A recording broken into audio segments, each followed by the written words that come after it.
Elvis has been as inescapable as the sultry summer weather.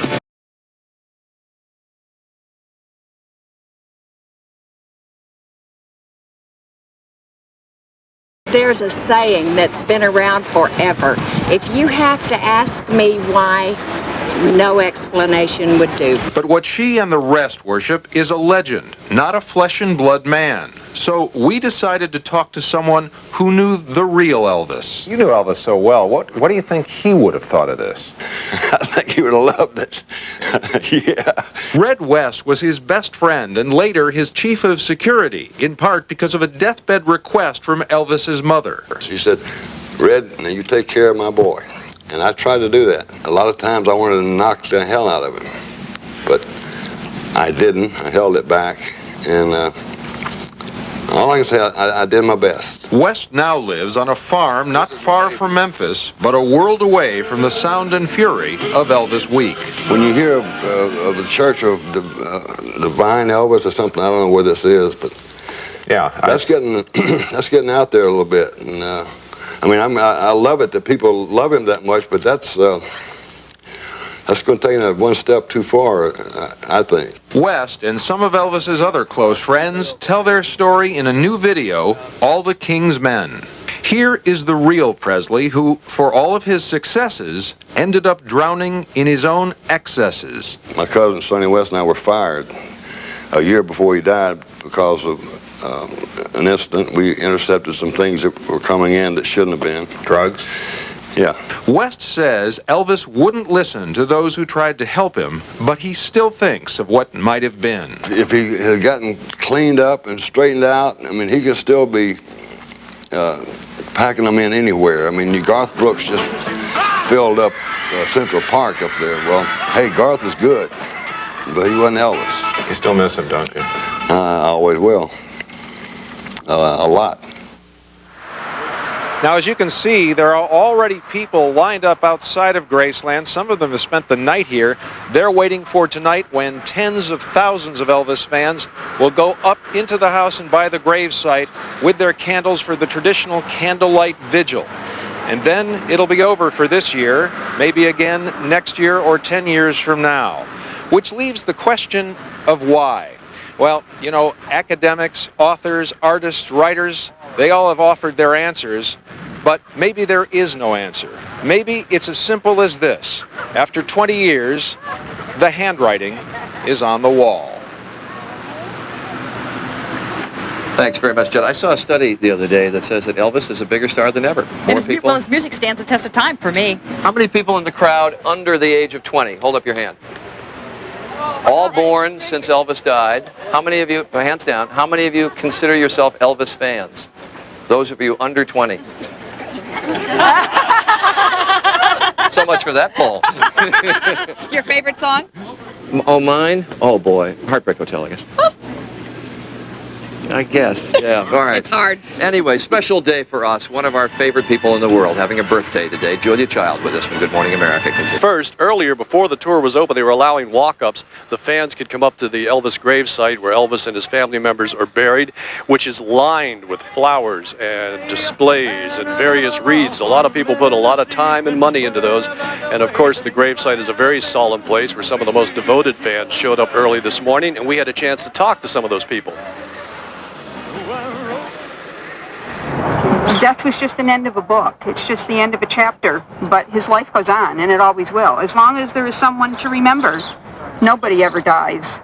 And he will never die. Certainly not ever die. Well, there would be no rock and roll without Elvis. That's the way I see it. So it's an appreciation. I've been coming since 1978. I did miss 1990. And I was so, I was so upset about not being here. I couldn't miss another year. And here is one of the ladies that takes those people through Graceland. This is Regina Jackson, tour guide extraordinaire here at Graceland. Isn't that right? That's right. That's right. And you take these people through day and night. You told me that some of the tour guides, because of the Candlelight Vigil tonight, will be working a 24-hour shift. That's right. The tours start at 8 o'clock in the morning, and we have to be here, of course, a little before then. And they go up until the ticket office closes at 6. But this time of the year, of course, it stays open a little later.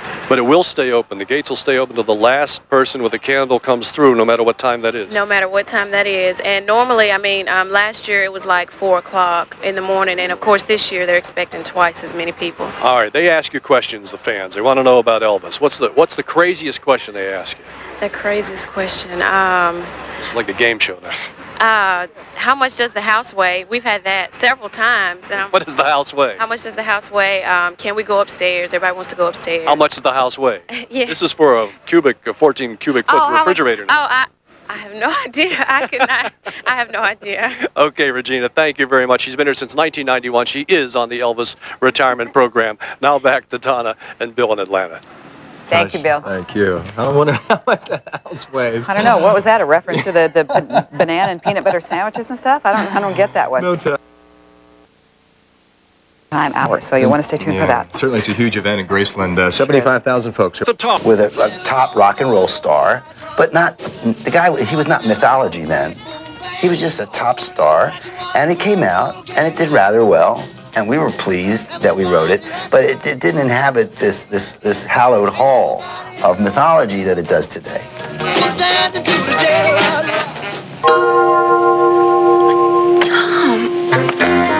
You know, those movies, as we made them, were silly. As I said, we were aware of that, but we literally had the most fun making them. I mean, we laughed. Shelley Fabares co-starred with Elvis more than any other actress. She played opposite him 3 times. I'm going to marry you. It was a great experience. He was a very kind and warm and sweet and funny man. I loved him a lot. I miss him. I think about him all the time. In 1962, Elvis played a prize fighter in Kid Galahad. Frankly, Mr. Grogan, I almost believed you. It was the film debut of a young actor named Ed Asner. His only scene with Elvis found Asner with his back to the star. In a potentially violent confrontation. 7 years later, Asner finally got to talk directly to Elvis in what turned out to be his last acting role, 1969's Change of Habit. It was a very different attempt at a movie. It dealt with autism. And he was a doctor with a new technique.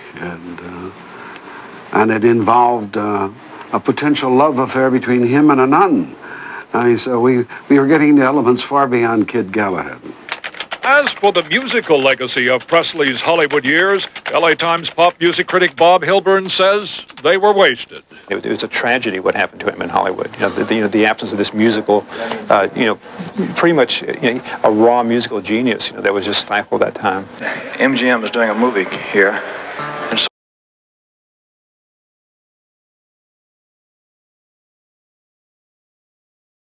After his 31st movie, Change of Habit, when Elvis next appeared before a camera, it was in performance in Las Vegas, July of 1970. In Hollywood terms, Elvis Presley was never to act in front of a camera again. For today, Jim Brown, NBC News, Hollywood. What a man. It is now 8:21, and we're back in a moment with more on Today After. This week, thousands make the pilgrimage to Memphis. This night is special to everybody that's here, and everybody comes here for the same reason, because they love the King. It's been 2 decades since Elvis Presley passed away, but his army of fans keep the spirit of Elvis alive. And tonight, VH1 is there. Tennessee, tens of thousands of people are here tonight paying tribute to the king of rock and roll. Hello, everyone. I am Robin Dorian. An incredible scene here tonight. We are live on the grounds of Graceland to bring you the Candlelight Vigil marking the 20th anniversary of Elvis Presley's death. Right now, Todd Morgan with Elvis Presley Enterprises is giving the fans instructions. He's about to cue them to light their candles. Let's go to Todd right now. Good evening, ladies and gentlemen. I'm Todd Morgan with Graceland and Elvis Presley Enterprises, and I'm an Elvis fan. How about you?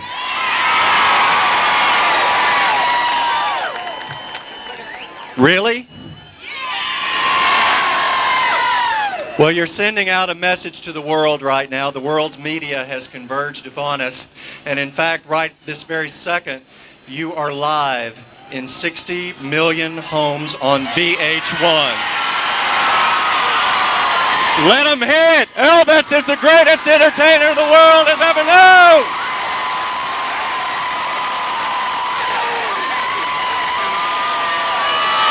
I believe you now. I was looking for Elvis fans. I think I've come to the right place. Okay, there's something we like to do every year. I know you light your candles for the procession, but because the world's media is here broadcasting this out on tape and live to people all over the world who wish they could be here with you, and to make your message even stronger that you're here for Elvis, would you all light your candles now? And again, I've got the best seat in the house. This is beautiful up here.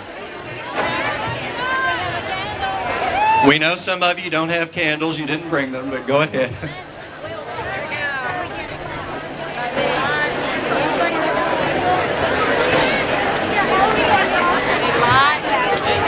If everyone who has a candle would go ahead and light it, I think it'll be a gorgeous picture to send around the world. And again, live in 60 million homes on VH1.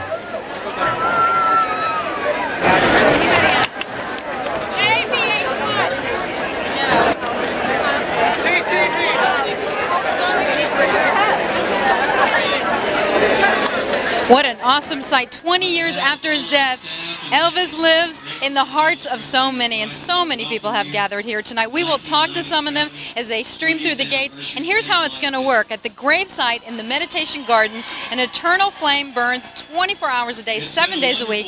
A fan club representative will light a torch from that flame and walk it down the drive. Now, everyone who comes through the gates will relight their candle from that very flame. It's a ritual that has started years ago. Now, fans are expected to continue through the gates for hours. Right now, it's just after 9 Central Time right here, and I'm told for at least the next 8 hours, fans will be paying tribute, and they're going to be here until dawn. It's been a very big week here in Memphis. Let's take a look.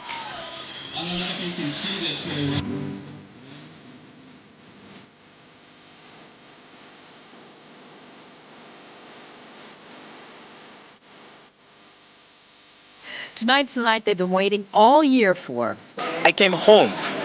I came home here. The real reason they came here to Graceland to light a candle for Elvis Presley. He's the soundtrack of my life, Elvis. But the fans aren't the only ones who miss the king. What people don't realize is people like me and his close friends, we lost a dear friend 20 years ago. George Klein, Elvis's oldest and closest friend. So Elvis asked the teacher, he said, can I bring my guitar to school and sing? And there were a few laughs in the class, and she said, sure. And he brought his guitar, and I'll never forget, he was on the left-hand side of the room, I was on the right. He got up, he sang 2 country songs. And I said, wow. And from that moment on, our friendship was sort of bonded. Stylist Larry Geller was there when the Beatles came to town. Elvis, John Lennon, and Paul McCartney jammed together up at Elvis's house back in 1965.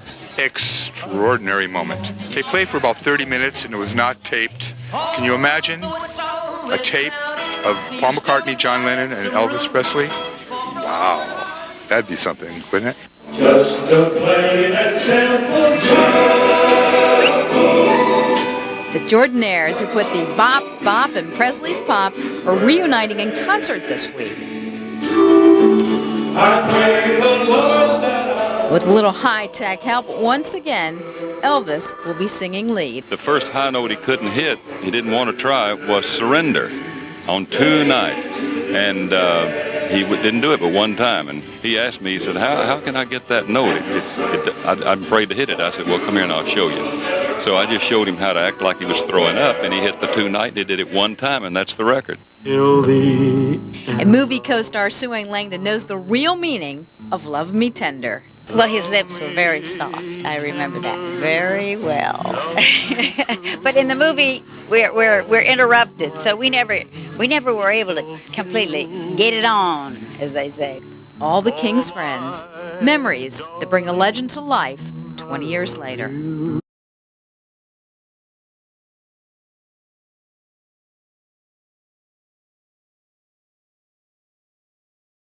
Well, as you saw, George Klein has been a longtime friend of Elvis's since the 8th grade, and he's with me now on this wonderful occasion. I'm sure you've been to a lot of the vigils before. Rockin' Robin, I've been to a lot of them, maybe, and this is the biggest I've ever seen. Really, the biggest turnout. You got that Not right. surprised, I'm sure. No, I'm not. Well, I am a little surprised.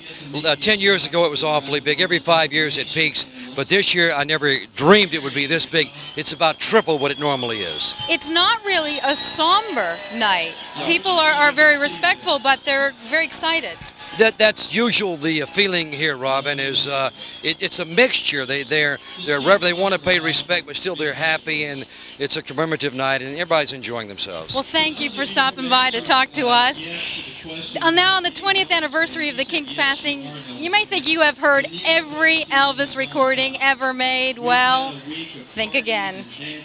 Okay, we're in Vernon's office, and this is actually the filing cabinets where we found the tapes. At Graceland, Greg Howell has got to have the best job in the world. He tracks down and catalogs everything Elvis ever owned. And boy, did he own a lot. No one had ever even been in this room, probably to look what's here since Vernon's death. In '79, the drawers are stuffed full of old invoices, checks, just a complete history of what went on here at Graceland. It was here in Elvis's father's office that Greg discovered old, beat-up reel-to-reel audio tapes the King had made, recordings he probably never in his wildest dreams expected anyone to hear. There was about 40 of them. Probably half of them had something to do with Elvis. This one in particular is the one that Blowing in the Wind was recorded on.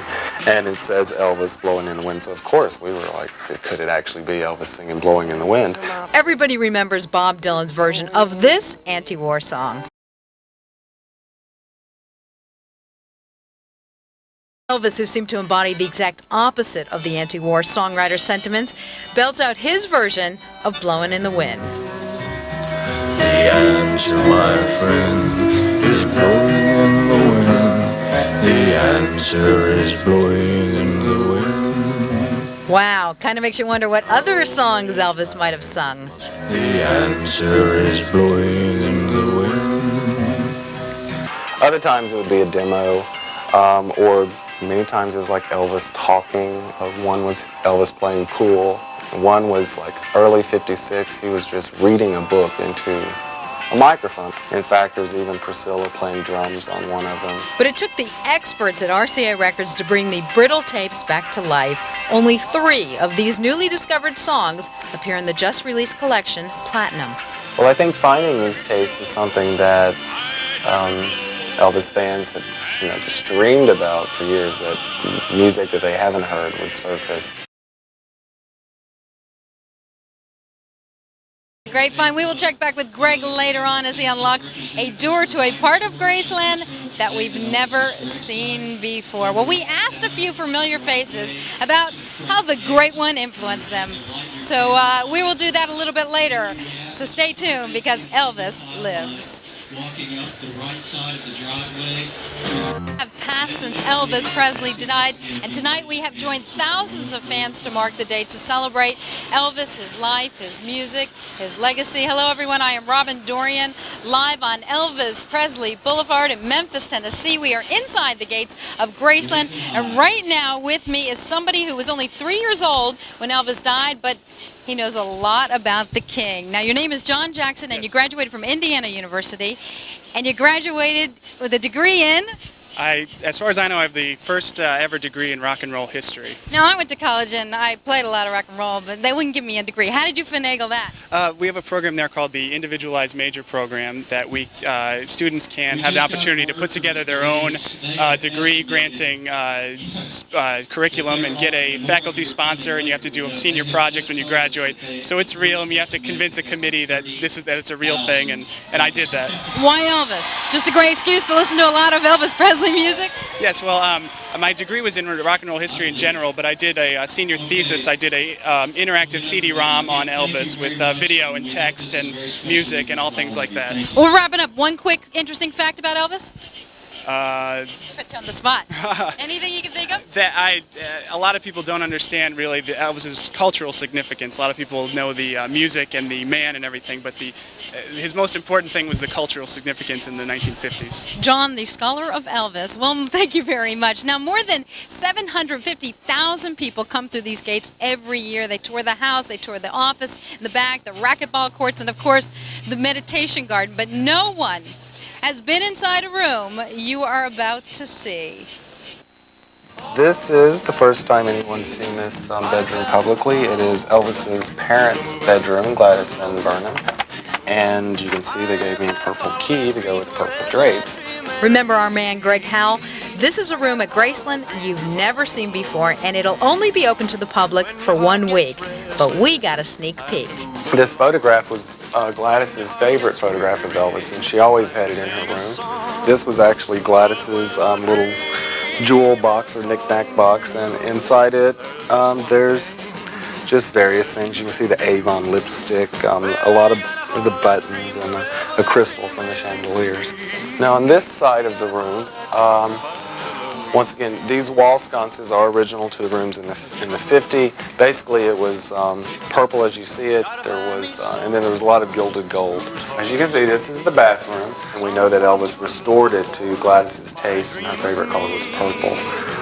But it at least dates back to 57. We know that there was poodle wallpaper in here. We literally removed like 4 or 5 layers of wallpaper. Found just a section of the poodle wallpaper. Had an artist recreate this.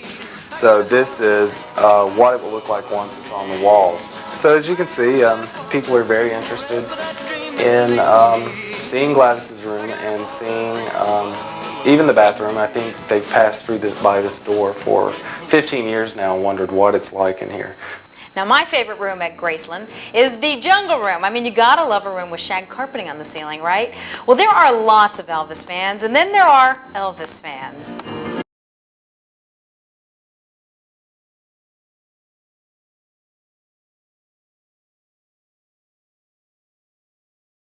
Well, we wondered what it was like in Debbie Reeves' home in Atlanta. Debbie is a child care provider and mother who has modeled her home into a palace for the king.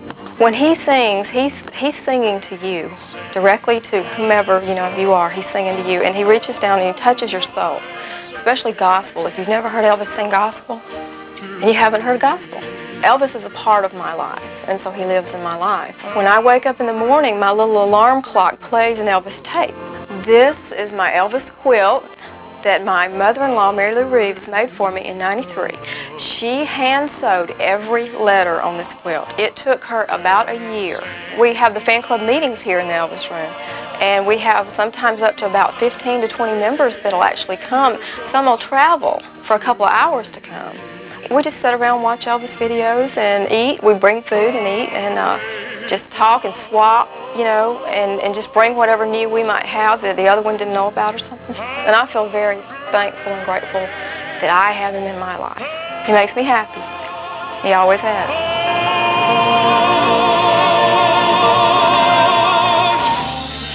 With me now, Todd Morgan. We saw him a little earlier talking to the crowd. You are the Director of Creative Services here at the estate. You're kind of the man, and you are a crowd pleaser.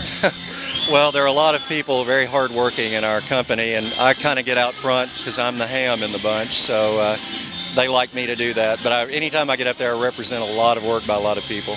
You got them going wild. It's a big crowd tonight. It's the biggest crowd we've ever had. The police are estimating that we have as many as 30,000 people here, and then more people come during the night. And people are going to be here all night long till dawn? It'll take all night, at least until dawn, for everyone to make the walk up the driveway to the gravesite and back down.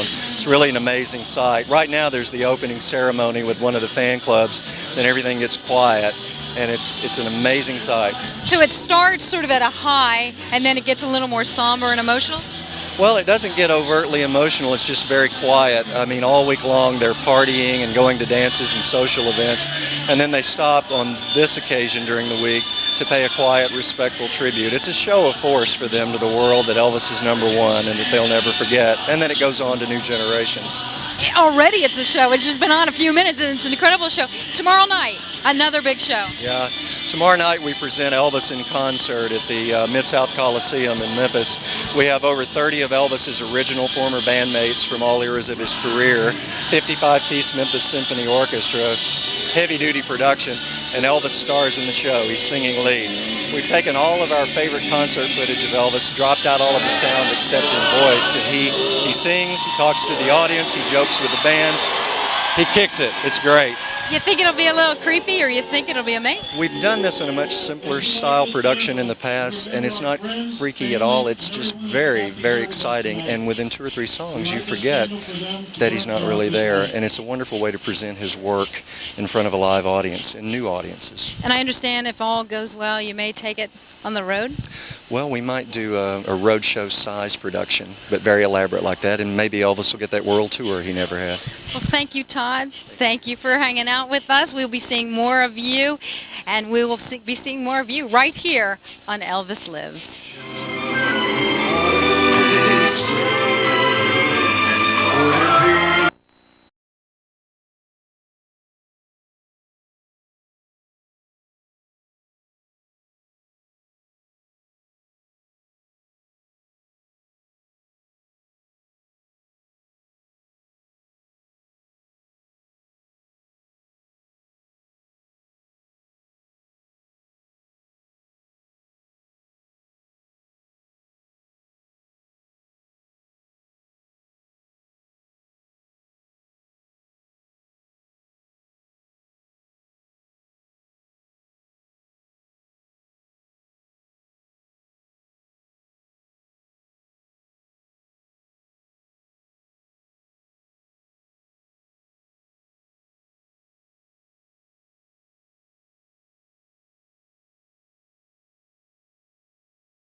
A phenomenal sight right here on Elvis Presley Boulevard, the anniversary of the death of Elvis Presley. With me now, 3 fans, one very emotional. Sir, what is your name and where are you from? Jonathan Long, South Pittsburgh, Tennessee.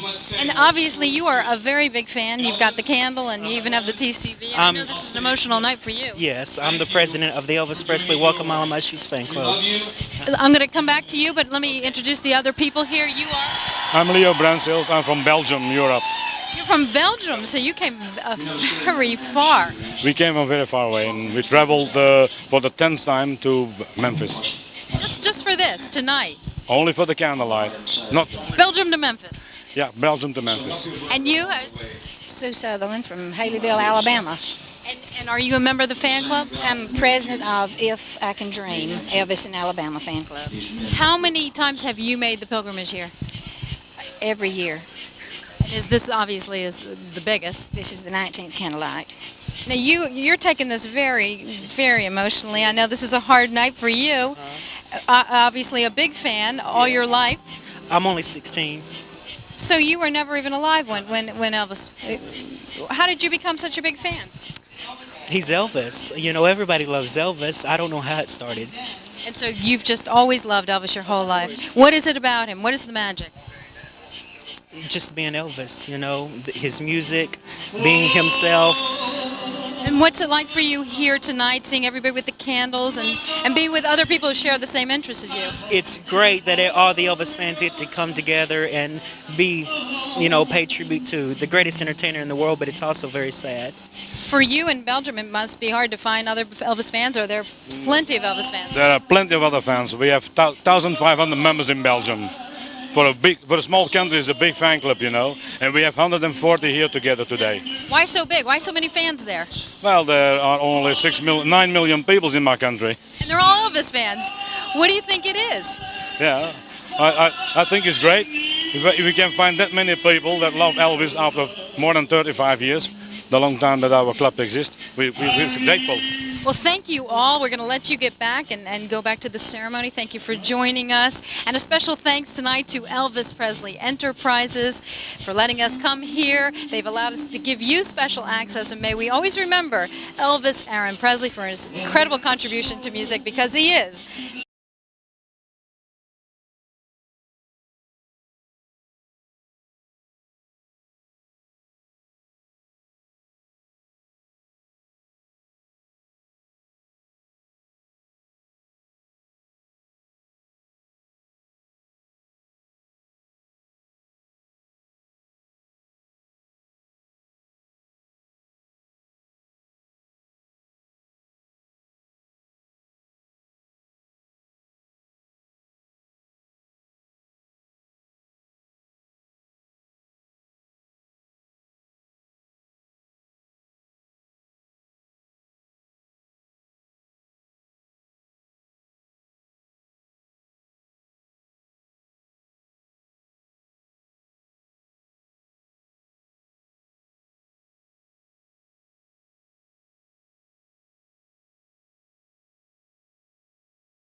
sneer that launched 1,000 impersonators.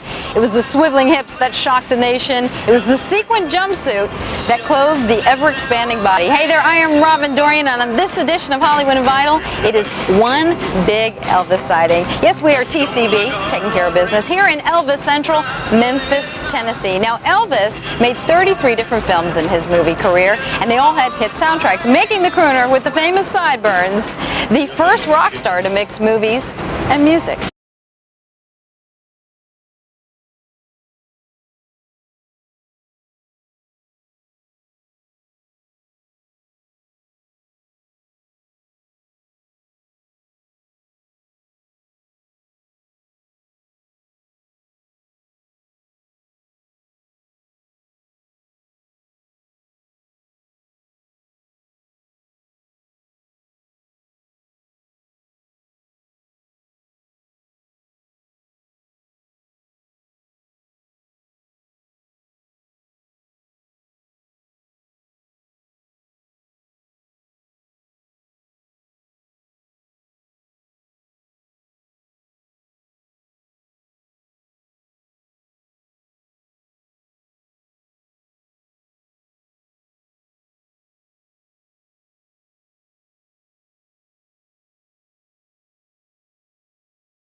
Now, this is not just any old Elvis pool table. This is the exact table that he used for playing billiards with the Beatles. And every week here at VH1, when I get my paycheck, I thank the King. Why? Because he is considered the granddaddy of music video. Back in 1957, when he made his third film called Jailhouse Rock, at the time it was considered a rock opera. Well, what do we consider it now? The first music video.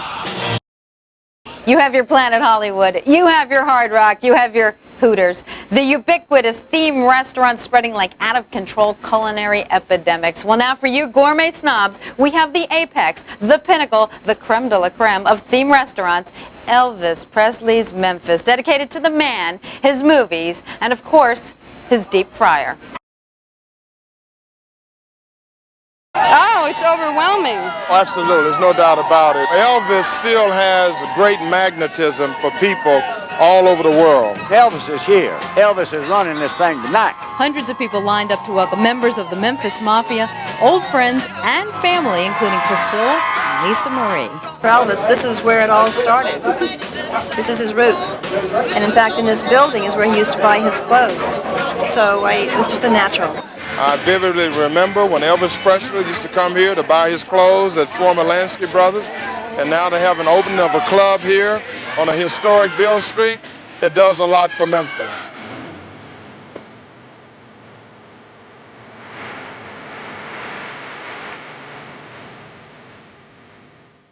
It's not just music, it's not just charisma, he was a very intelligent, smart person who knew how to relate to all kinds of people. It was an innate ability that I don't think anybody can describe it.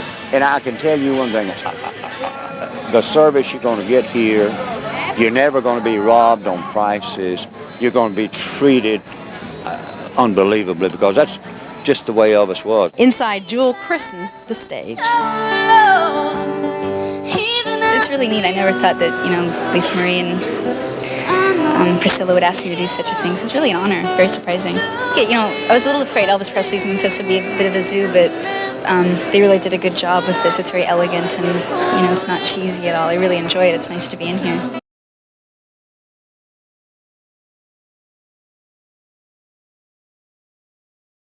Presley, influenced everybody's music probably, if not his movements, and stage presence.